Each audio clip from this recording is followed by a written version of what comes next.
tayo yung nagluluklok doon sa mga taong nagpapahirap sa atin. Paano pupunta yung mamumuhunan dito, RDR? The worst airport in the world. Philippines. Traffic capital. Philippines. Pinakamahal ang internet at pinakamabagal. Philippines pa rin. Ikaw ang pinakamataas ang kuryente. Philippines. Yung napakaraming mga magnanakaw ng jumper, tayo pa rin ang magbabayad. Pinagnakawan na kuryente ang nagbabayad kami? Ang issue yung pagpapatupad. Bakit naman kami magbabayad? Di naman namin ginamit. Halimbawa, Meralco. Ito lamang ang negosyo na walang pangalan. Congressman Rodante Marcoleta has represented Sagip in the Philippine Congress since 2016. He also hosts the Net 25 program sa Ganang Mamamayan and Bagong Barangay ng Mamamayan in Action. Highlighting his commitment to public service and community issues.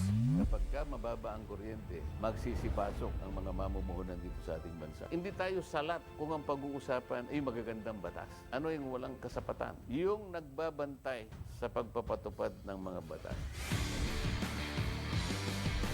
Meron mo bang parte ang gobyerno sa ika-asenso ng mga tao? Napakalaki ng parte ng gobyerno RDR. Unang-una, kinakailangan i-provide mo yung mga kondisyon na magaganda. Para sa ganun ay makipaglaban ng isang mamamayan. Halimbawa, yung kuryente, kinakailangan mababa. Magagawa ng gobyerno yun kung gusto niyang gawin sapagkat yun naman ang itinatadhana ng mga batas na ginawa ng Kongreso. Number one, sabi niya, idulot mo sa mamamayan ang kuryente sa isang secure na paraan at affordable na paraan. Hindi lamang brownout ang ating iniiwasan. Pinakamahalaga doon, kailangan matupad yung isang affordable na presyo ng kuryente. Isa sa mga solusyon talaga ay pababain ang kuryente. Kapag ka mababa ang kuryente, magsisipasok ang mga mamumuhunan dito sa ating bansa. Tayo kasi sa Asia, ang pinakamataas ang rate ng kuryente. Bakit? Pati yung pinagnanakawan na kuryente, ang nagbabayad ay yung mga consumer. Pinagnakawan na kuryente ang nagbabayad kami? Yung mga jumper, sabi ng Meralco, kinakailangan bayaran po ninyo. Bakit namin babayaran? Kasi po, system loss. Isinabatas nila yon. Nakasulat yan sa billing ng kuryente ko. Nakalagay sa billing ng kuryente, halos 6%.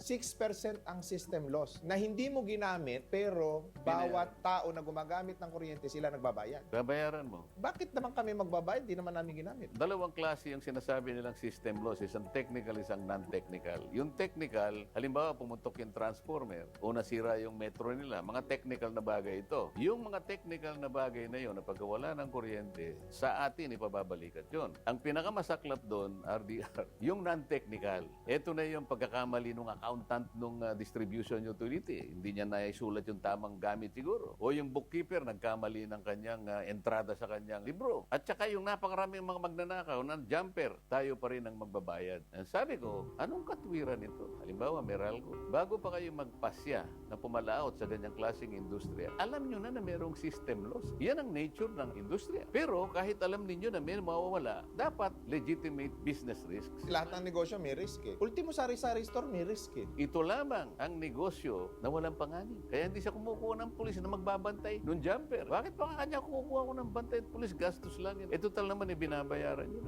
Eh anong effort ng mga mambabatas? Inilalaban ko sana, pero sinasabi ko sa iyo, napakahirap lumaban sapagkat marami kang kalaban. Pero mayroong nakalagay sa batas na kapag ka halimbawa yung aggregate o pinagsama-samang consumption halimbawa sa isang subdivision, umabot ka ng 500 kilowatt, pwede ka nang kumawala doon sa captive market ng Meralco. Ang tawag sa iyo ay contestable market. Pag naging contestable market ka, pwede ka ngayong humingi ng retailer mo other than Meralco. May mag-o-offer sa iyo mas mababa. Halimbawa sa subdivision Okay, mo, sige. RTR, Paano? nakita mo na 690 na pala yung total na consumption ng subdivision natin. Pwede tayo ngayon kumawala sa Meralco. Pwede pala. Pwede. Paano? Pupunta tayo ngayon sa ERC. Pwede silang pagpapunta ng representative nila doon. Pwede rin namang tawagan natin, Madam o Mr. ERC. Napatunayan po namin na dito sa aming komunidad, yung total na consumption ng aming mga kabahayan, lagpas na ng 500 kilowatts. Yun ang threshold eh. Ngayon, asa na po ba yung mga retailer natin? Ito yung sinasabing RCOA. Ito yung Retail Competition and Open Access. Uy, hindi lang pala Meralco. Meron pala mga Merong retailer. retailer. O halimbawa, paglapit, sabi niya, Mr. RDR, magkano ba ang average na bayad nyo sa Meralco? 11 pesos per kilowatt hour. 850 po sa amin. O makakatipid ka o hindi? Makakatipid. Makakatipid ka. Ang buong akala ko, buong buhay ko, 41 years old na ako ngayon, Meralco lang ang supplier sa NCR. Meron ng retailer, nasa batas yan. Pagkatapos, nagsanib ngayon, 2 o 3 komunidad. Ang tawag naman doon, aggregation. Ang threshold naman yan, 700. 700 O kilowatt. nakita nyo ngayon, pinagsama yung tatlo kasi magkakadikit kayo eh. Oo. 1,000 pala yung aggregate ninyo. Contestable na kayo. Ibig sabihin, ihiwalay kayo doon sa captive market. Napakaraming sinusuri ko pa din yung universal charge. Ano naman ito? Kasi yung mga kababayan nating maraming pera kasi, hindi na nila tinitingnan, ano ba itong universal charge? Sabi nila, hindi, huwag mo nang tingnan yan. Napakahirap intindihin niya. Basta magparami na lang tayo ng perang pambayad para wala na tayong problema. Pero ako hindi. Inaral ko lang ito. Universal charge. Pati yung pinagkautangan ng dating NPC. Dati tayong national power kasi. Tayo ang nagbabayad sa pamamagitan ng universal charge. Yung consumer ang nagbabayad ng tayo utang? nagbabayad ng utang. Ba't ikaw, wala naman tayong utang, ba't tayo magbabayad niyan? Kaya sabi ko, dapat yung pisam na yan ang sisihin natin. Kung hindi naman sila karapat-dapat at hindi naman technically competent, sana wala na tayong utang. Sana hindi na nagbabayad ang Pilipino. Pinahihirapan tayo niyang kuryente na yan na napakaraming sinisingil sa atin nang hindi natin napapakinabangan. Hanggat hindi mo na ibababa ang presyo ng kuryente, there is a continuing violation of that law which was enacted 23 years ago. At pag nasolusyonan yan, damay ang pagkain. Pag naibaba mo yan, yung negosyo ay pupunta dito sa ating bansa. Magkakaroon ng trabaho. Ganun lang kasimple. Kaya ang sabi ko sa iyo, ilatag natin ang mga kondisyon para sa ganun, magkaroon naman ng fighting chance na makipagsapalaran ang ating kababayan. Ano pang isang kondisyon na dapat ayusin? Yung corruption ng ating bansa. Hindi na maaayos kasi yan. Pwede naman tayong maglatag ng measure para sa ganun ma-address. Hindi ibig sabihin maayos ang korupsyon? Maaring hindi natin ma-wipe out lahat. Ngunit kapag naglatag tayo ng measure para sa ganun, tutukan yun, may naniniwala naman ako na makakabawas-bawas naman tayo. Lahat ng mabawas mo sa corruption, ito ngayon ang papasok na public services. Lahat ng Mapupunta sa matitipid mo, mapupunta sa tao. Ano yung paraan? Ibahin natin yung methodology ng Commission on Audit. Okay. Ano ang default ng Commission on Audit? Post-audit. Tapos na yung Tapos project. na. Nakita mo, lahat ng ginawa ng ahensya ng gobyerno, kasama na yung inilatag ng mga politiko, post-audit. Anong klaseng sistema yon? Kung kailan tapos na, tsaka mo pupulisin. Bago mo umpisahan, lalo na yung mga big ticket project, talagang kapag hindi mo binantayan, maaaring pagmulan ng corruption. Magkano yung big ticket na yan? Billion ang pinag-uusapan natin dito. Billion. Let's say from 5 billion and up, big ticket projects. Bakit hindi pre-audit? Ibig sabihin ng pre-audit, bago pa simulan, sino ba ang security guard ng kabambayan ng ating bansa? Sino? Commission on Audit. Minsan tinanong ko sa kanila, ipinipilit nyo yung post-audit na yan. Pero tingnan mo kako yung Section 36 ng inyong Presidential Decree 1445. Ito yung Audit Code of the Philippines. Nakalagay doon. Ang audit dapat preventive. Paano mo mapiprevent kung tapos na yung Kaya project, nga. tapos na yung serbisyo, doon ka lang mag-audit, na-prevent mo ba? Hindi. Yan ang sinasabi ko. Bakit hindi maisakatuparan yan ko? Gumagawa akong pilit ng panukalang batas na gusto kong ganun ang gawin natin. Ano nangyayari? Ayaw naman kasama ko. Hindi sila makakakorap. Isipin mo kung minsan in 2 taon na hindi man lang na-agenda yung aking bill. Ganun ang gusto kong mangyari. Sinabi ko, tingnan mo, preventive, IUEEU, irregular, unnecessary, excessive, extravagant, unconscionable expenditures of public fund prevention. Ilatag mo ang magagandang kondisyon para magkaroon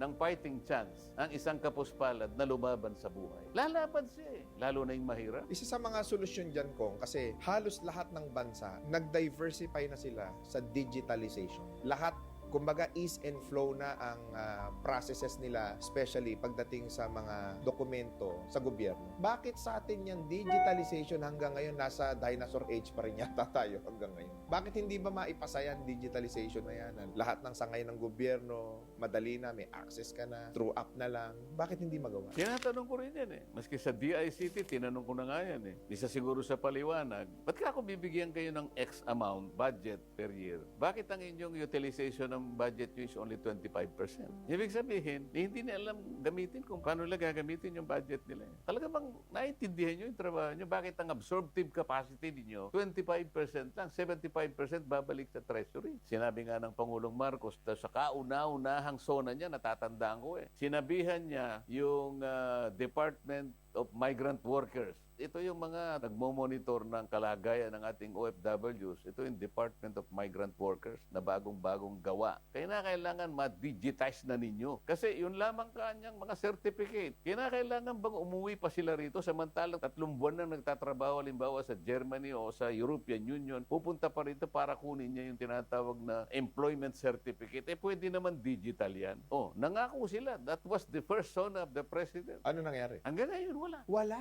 Sinabihin pa ang DICT, makipag-coordinate ka sa DICT para sa ganun, magawa yan. First sona. Pangatlong sona yung narinig mo, itong kahuli-huli yan. Wala pa rin. Yung SIM Card Registration Act, ginawa yan for the safety ng may-ari ng SIM card. Pero nung lumabas yung batas na yan, Kong, lalong dumami yung mga scammer. Ba't nagkaganon? Ang issue yung pagpapatupad. Doon nagkakaroon ng problema. Tinanong din namin sa kanila yun. Pati nga kayo, DICT, dapat kayo nga yung pinakamagaling kasi kayong departamento, pati kayo nahahack. Ultimo DICT nahahack. Kaya nga. Paano sila mag-i-implement? Dapat siya yung hacker dahil siya yung departamento na may kinalaman sa technology ito. Kapag ka ikaw mismo ay nahack, paano ipangangatwiranan niyo? Paano pupunta yung mamumuhunan dito, RDR? The worst airport in the world. Philippines. Ikaw ang traffic capital of the world. Philippines. Ikaw ang pinakamataas ang kuryente, kagaya ng pinag-uusapan natin. Philippines pa rin yan. Pinakamahal ang internet at pinakamabagal. Philippines. Isip-isipin mo, magse-set up ka lang ng isang korporasyon, pati tanod pumipirma. Anong gagawin? Hindi ka ba mag-iisip kung paano natin talaga aayusin ang ating bansa? Magsimula tayo sa mga taong niluluklok natin. Ilang milyon tayo ngayon? 115 million Filipinos. On the assumption that a family comprises 5 to 6 members, meron tayo ngayon 24 million families. If we are to elect 24 senators, so ang ratio for every 1 million families, isang senador dapat ang panggalingan doon. Tama. Paano sa isang pamilya mag-ina halimbawa? Yung pool ng pinagkukunan ng mga senador natin, halos 50 pamilya lang magmula noong 1950s. Sila lang din, pabalik-balik. Gusto mo ng pagbabago, RDR? Maghalal ka ng bago. Tayo rin ang gumagawa ng sarili natin ikapaghihirap. Kasi tayo yung nagluluklok doon sa mga taong numero 1 nagpapahirap sa atin. Maraming magagaling at mahuhusay at qualified na talagang nandyan para gumawa ng mga hakbang upang mapagaang at maibsan yung kahirapan ng maraming Pilipino, ng maraming kababayan natin. Maraming may gustong gumawa niyan. Ang kaso nga lang mga Pilipino, napakahilig natin sa sikat eh. Hindi natin inaaral yung mga binoboto natin. Paano ang pamamaraan siguro para lalo pang maging matalino yung mga kababayan natin na bumoto? Mass education talaga eh. Ako'y naniniwala kapag naintindihan nila ang katungkulan ng binigyan mo ng kapangyarihan. Halimbawa, sa isang senador, meron akong nakikitang 4 na katungkulan nila. Ano-ano yun? Pangunahin na rito yung tinatawag na legislation. Ito yung paggawa ng batas. Kasing halaga yung pangalawa, ito yung oversight function. Yung oversight, kinakailangan i-monitor mo na yung ginawa mong batas ay natutupad sang-ayon sa kanyang layunin. Ito yung nakalimutan. Yung kuryente yung sinasabi ko sa iyo, ang layunin niya mababang kuryente, nakalimutan. Walang nagmo-monitor. Bakit 23 years nang naandyan ang batas na yun? Bakit hanggang ngayon mataas pa rin ang kuryente? Natupad ba? Wala. Hindi naman kasi magte-trending yun. Mas inaatupag nila yung mga kung saan sisikat kasi botante habol nila. Kaya kailangan nating ma-educate ang botante. Pangatlo, ito yung inquiry in aid of legislation. Magkadikit itong dalawa. Kasi sa paggawa ng legislation, meron kang iniisip na maganda pero kulang sapagkat di mo nakikita yung technicality nun. Kaya minsan, tatawag sila ng resource person para mapunan yung pagkukulang ng iniisip niyang panukalang batas para ma-perfect niya hanggang sa mag-graduate siya into a law. Pagkatapos ito yung constituent function, dinadalaw-dalaw mo sila. Para sa ganun, meron ka ring direct na access sa kanila. Yung palang talagang hindi natutupad kasi magtanong ka eh. Nangyari po ba ito? Wala po. Ngayon, pupunta ka sa oversight, hindi pala nangyayari. Nakumusta mo na sila? Nakaisip ka pa kung anong gagawin mo. Sa mga senador natin, may nakakagawa ba? Ang nangyayari ganito, hindi oversight eh. Hindi in aid of legislation. Exhibit A, Alice Go ng Bamban. Yes. Nagkaroon ng resolution in aid of legislation, sabi nila, tinutugis nila, pero yung subject matter is human trafficking, illegal detention, at saka torture. Na naganap di umano sa isang lugar sa Bamban. So kung mo yung mayor is Alice Go, pati si Alice Go napatawad. Pumunta ron yung mayor. Doon sa resolution, wala siyang pangalan doon. So bakit siya isinalang doon? At pinagtatanong, sino ang nanay mo? Alam mo, yung in aid of legislation, merong limitation yun. Dapat magkaroon ka muna ng legislative purpose na nakaabang na yung mga panukalang batas na gusto mong punan. Human trafficking ang nakalagay, illegal detention and torture. Yun ang nanay mo. Asan ang connection? Nasaan ang in aid of legislation doon? Wala doon eh. Because wala ka pang nailagay, hindi mo lang naiporma. Sana man lang doon sa pagsasalita niya, ito po yung mga manukalang batas. Pero nakalinya doon, in aid of legislation, in order to strengthen PAGCOR. Nasaan si Alice Go? Mas marami tayong problemang mas malalaki. Bakit niya nang inaatupag hindi yung kuryente? Yun ang sinasabi ko nga sa iyo. Ginagamit nila yung investigation in aid of legislation, pero walang legislative purpose. Pag walang legislative purpose, wala kang limitasyon. Oo. Kahit ano doon, itatanong mo, wala kang direksyon. Naging korte na nga eh. Sabi ng Korte Suprema, Congress is not a national prosecution service. Congress is not a court. O bakit ganyan ang ginagawa ninyo?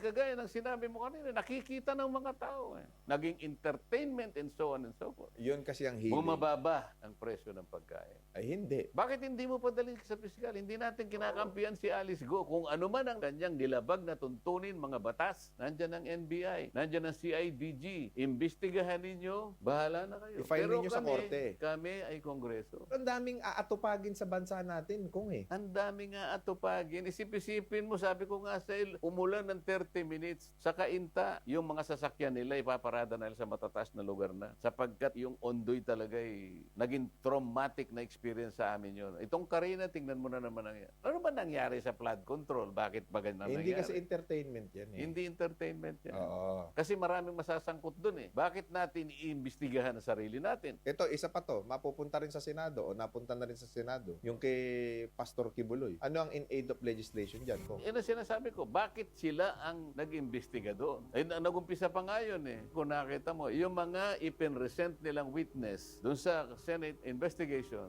nakamaska. Kung sa korte yun nangyari, pagagalitan ka ng korte, bakit ka mo? Bago ka tumestigo sa harap ng korte, tataas mo yung kamay mo. Susumpa ka. So, nag-iiba ng function ng Senado ngayon. Nagiging entertainment na lang. Sinabi na nga ng Korte Suprema, hindi ka pwedeng maglitis, hindi ka korte. Hindi ka pwedeng mag-prosecute, hindi ka piskal, hindi ka prosecutor. Senado ka, kamara ka, ang tawag sa inyo, Congress. Bakit kayo yung nag-i-initiate ng pag-iimbestiga? Tingnan mo na lang yung pag-serve ng warrant of arrest. Bago ako naging congressman, trial lawyer din ako. Pag nag-serve ka ba ng warrant of arrest, kasama na yung paghuhukay? Isang batalyon ba yung dadalhin mo ro? Kaya nung tinanong ko yung chairman ng Human Rights Commission, yung pagdala ba ng santambak ka kung mga pulis doon, sa akala mo ba walang nalabag na karapatang pantao? Yun ay isang religious compound. Ano man ang pananampalataya natin, wag na nating pakialaman yon. Ngunit, yung sarili ng pananampalataya, itinataguyod nila yon. Meron silang worship siguro doon at mga aktibidad na may kaugnay sa kanilang paniniwala. E nilagyan mo ng santambak na pulis at doon sila nagkampo, hindi nila nagawa yung dati nilang ginagawa at pagsasabuhay ng kanilang paniniwala.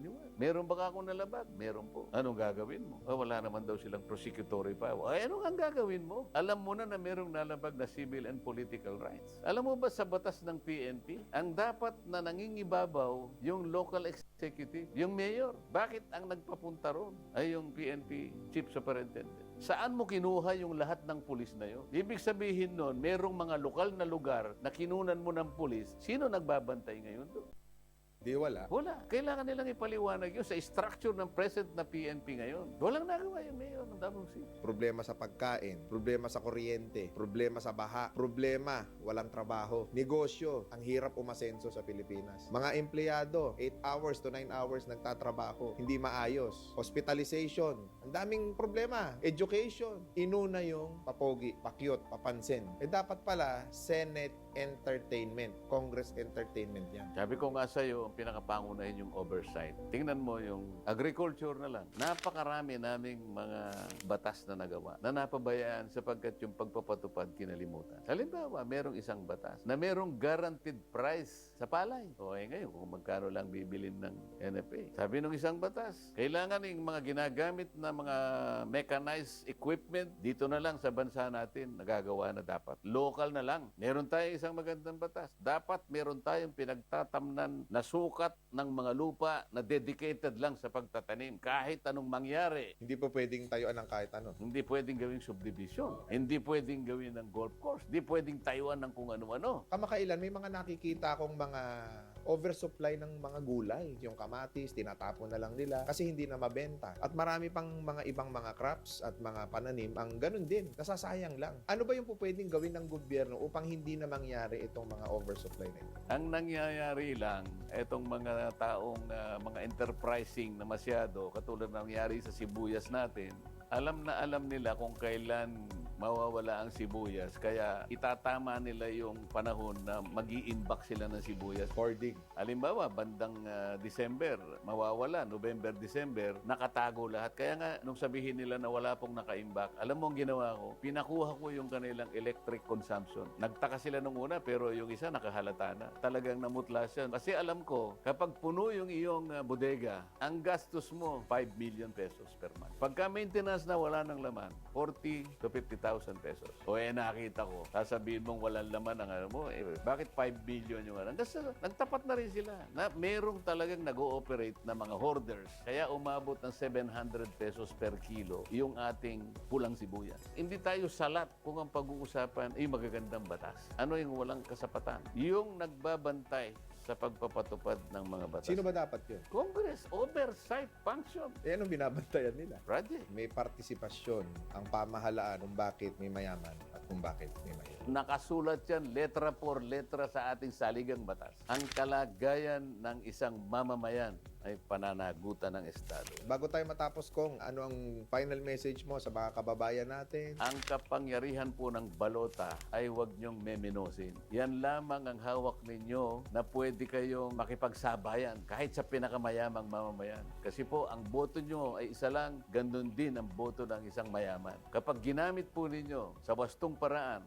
sa paraan na pipiliin po ninyo, pakapiliin po ninyo, yung inyong iboboto. At pagkatapos nyong mapiling mabuti, ay manalangin kayo na sana sa pagpili ninyo ngayon ay magkakaroon po ng kaibahan sa kalagayan ng ating bansa at lalong-lalo na po sa kalagayan ninyo. Maraming salamat, Kong. Ang dami kong natutunan, ang dami kong na-realize na bilang isang mamamayan ay karapatan ko pala na mag-demand sa gobyerno dahil ako ay isang mamamayan na nagbabayad ng buwis, parte ako ng gobyerno. So napakadami kong natutunan. Maraming salamat sa iyo, Kong. Thank you so much. Salamat din sa iyo, RDR, sa napakahabang panahon na ibinigay mo sa akin. Isang karangalan ang makarating sa iyong studio at makadaupang palad natin ang ating mga kababayan. Muli, maraming salamat and God bless sa inyo lahat.